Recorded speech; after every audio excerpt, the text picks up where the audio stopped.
নমস্কার দর্শক বন্ধুরা, আমি প্রতিমা। কুকিং উইথ প্রতিমা চ্যানেলে তোমাদের সবাইকে আবারও একবার আন্তরিকভাবে সুস্বাগতম। আশা করি তোমরা সবাই ভালো আছো, সুস্থ আছো। আমিও তোমাদের মতো বন্ধু পেয়ে বেশ ভালো আছি। আজকে আমি তোমাদেরকে ডিমের একটা খুব মজাদার রেসিপি শেয়ার করব। Butter garlic egg curry. সবসময় ডিমের একই রকম ঝোল খেতে, কারি খেতে কারোরই ভালো লাগে না। একবার এইভাবে বাটার গার্লিক এগ কারিটা বানিয়ে দেখো, বাড়ির সবাই খুব খুশি হবে। ডিমের খুব একটা টেস্টি রেসিপি। চলো শুরু করি। তার জন্যে সবের আগে আমি এখানে 4 পিস ডিম নিয়েছি। ডিমগুলো দিয়ে দিচ্ছি জলের মধ্যে। ডিমগুলো সেদ্ধ করে নেব। ডিমগুলো একটু ভালো করেই সেদ্ধ করে নিতে হবে। দেখো ডিমগুলো সেদ্ধ করে নিয়ে চলে এসেছি। এবার এটার আস্তে আস্তে করে খোসাগুলো ছাড়িয়ে নেব। যে সমস্ত বন্ধুরা আজকে প্রথম আমার এই ছোট্ট পরিবারে এসে আমার এই রেসিপিটা দেখছো, আমার এই চ্যানেলটাকে সাপোর্ট করে আমার পাশে থেকো। আমার জানা রেসিপিগুলো তোমাদের সবাইয়ের খুব ভালো লাগবে। দেখো ডিমগুলো আমার ছাড়ানো হয়ে গেছে। এবার এই ডিমগুলোকে আমি ছুরি দিয়ে হাফ করে কেটে নেব।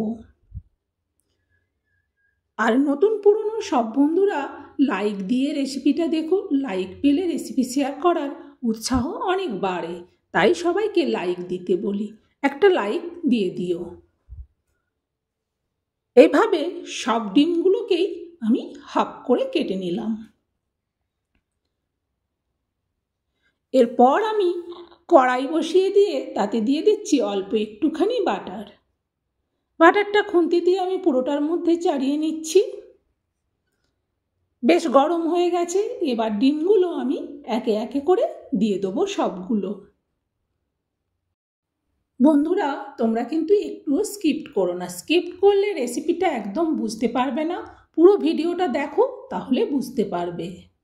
সব ডিমগুলোর এক সাইড হয়ে গেছে। এবার খুন্তি দিয়ে আস্তে করে উল্টে দিচ্ছি, ডিমের ওই দিকটাও যাতে সুন্দরভাবে বাটারে ভাজা হয়ে যায়। তোমরা কিন্তু আমাকে কেউ কমেন্ট করতে ভুলো না, গার্লিক বাটার এগ কারিটা তোমাদের কেমন লাগলো। দেখো ডিমগুলো সব উল্টে দিয়েছিলাম। ডিমগুলো এবার ওই সাইডও হয়ে গেছে। এবার আমি আস্তে আস্তে করে তুলে নেব। এই রেসিপিটা কিন্তু সম্পূর্ণ বাটার দিয়েই করব, একটুও এতে তেল ব্যবহার করব না। তাই রেসিপিটা কিভাবে আমি বানাই সেটা কিন্তু তোমরা দেখো, স্কিপ করে দিলে বুঝতে পারবে না। এরপর আমি আবারও একটু বাটার দিচ্ছি। তারপর দিচ্ছি অল্প একটু গোটা জিরে। এরপর খুন্তি দিয়ে আমি জিরেটাকে বাটারটাকে ভালো করে নাড়তে থাকবো 2-3 মিনিট। জিরেটা একটু ভাজা হয়ে গেলে তারপর এতে দিয়ে দেবো আমি 1 চা চামচ আদা বাটা। আমার 4টে ডিম অনুযায়ী আমি 1 চামচ আদা বাটা দিলাম। তোমরা তোমাদের ডিম অনুযায়ী মশলাটা ব্যবহার করো। এরপর আবারও 2-3 মিনিট আদাটাকে সুন্দর করে ভাজবো। আদাটা ভাজা হয়ে গেলে ওতে দিয়ে দিলাম আমি 4 পিস কাঁচা লঙ্কা। কাঁচা লঙ্কাগুলো একটু মাঝখান থেকে কেটে দিয়েছি। আবারও 2-3 মিনিট ভাজার পর এতে এবার দিয়ে দেবো আমি 1 চামচ কর্নফ্লাওয়ার। পুরো ভর্তি করিনি, কিন্তু 1 চামচই আছে, কিন্তু একদম সমান সমান। এরপর আবারও এটাকে সুন্দর করে ভাজতে থাকবো। যখন সব কিছু সুন্দর করে ভাজা হয়ে যাবে দিয়ে দিলাম ওতে পরিমাণ মতো লবণ।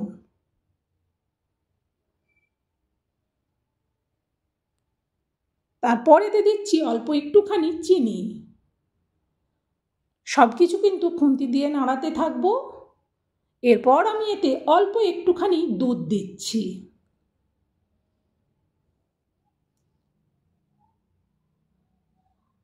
সুন্দর করে খুন্তি দিয়ে সব কিছুকে এইভাবেই নাড়তে হবে। আবারও এতে অল্প একটুখানি জল দিচ্ছি। তারপর দেখো আমি এখানে অল্প 1-1.5 চামচের মতো হবে এটা, অল্প একটু কাজু নিয়েছি। এই কাজুটাকে পেস্ট করে নিয়ে আসি শিলে। অল্প আছে তাই শিলেই করতে হবে। দেখো পেস্ট করে নিয়ে চলে এসেছি। তোমরা কিন্তু তোমাদের ডিম যেমন নেবে সেই অনুযায়ী কাজুও নিও। এরপর আমি খুন্তি দিয়ে আবারও একটু নেড়ে দিয়ে দিলাম কাজু বাটাটা। পরিষ্কার করে আমি বাটিটা মুছে দিয়ে দিচ্ছি। তারপর আবারও খুন্তি দিয়ে সব কিছুকে নাড়াতে থাকবো। সুন্দরভাবে একটা ভাজা হয়ে গেলে এতে আমি দিয়ে দেবো আবারও একটুখানি জল।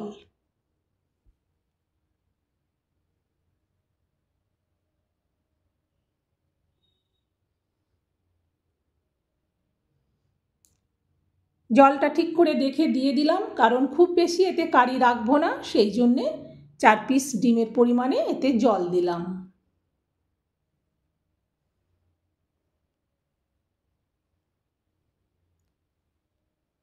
তারপর এটা একটু ঢেকে দেবো।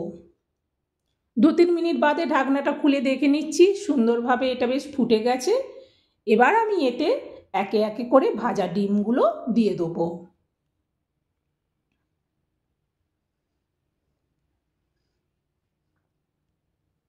সবসময় একই রকম ডিমের ঝোল, ডিমের কারি খেতে ভালো লাগে না। এইভাবে বাটার দিয়ে গার্লিক এগ কারিটা করে নিলে না খুব সুন্দর লাগবে গরম ভাতের সাথে খেতে, রুটির সাথে খেতে। এরপর দেখো ডিমগুলো দেওয়া হয়ে গেলে উপর থেকে অল্প একটুখানি ধনেপাতা ছড়িয়ে দিচ্ছি। ধনেপাতা ছড়ানো হয়ে গেলে এটা একটু ঢেকে দেবো। 2-3 মিনিট বাদে আবার ঢাকনাটা খুলে নিচ্ছি। দেখো সুন্দরভাবে রেডি। এবার এটা নামিয়ে নিচ্ছি। বন্ধুরা, আমার এই বাটার গার্লিক এগ কারিটা তোমাদের কেমন লাগলো? ডিমের এই নতুন রেসিপিটা যদি তোমাদের ভালো লাগে অবশ্যই এটা শেয়ার করে দিও, যাতে সবাই এইভাবে সুন্দর রেসিপি বানিয়ে নিতে পারে। আর তোমরা যারা রেসিপি দেখতে দেখতে লাইক দিতে ভুলে গেছো, অনেক বন্ধুই দেখি লাইক দিতে ভুলে যাও, লাইকটা দিয়ে দিও। আর কমেন্ট করতে কিন্তু ভুলো না। এত সুন্দর মজাদার একটা রেসিপি শেয়ার করলাম, তোমাদের রেসিপিটা কেমন লাগলো? অবশ্যই এটা তোমার আত্মীয় বন্ধুবান্ধবদের মধ্যে শেয়ার করে দিও, যাতে তারাও এইভাবে সুন্দর ডিমের রেসিপিটা বানিয়ে নিতে পারে। এই রেসিপিটা কিন্তু গরমের দিনে খেতে খুব ভালো লাগে। দেখো পেঁয়াজ রসুন নেই, অথচ রেসিপিটা দুর্দান্ত লাগে। একবার বানিয়ে নিও আমার দেখানো প্রসেসে, তাহলে বুঝতে পারবে সত্যিই বাটার গার্লিক এগ কারিটা কত দুর্দান্ত হয়। বন্ধুরা, আজকের মতো বিদায়। তোমরা সবাই ভালো থেকো, সুস্থ থেকো। পরের রেসিপিতে আবার দেখা হবে।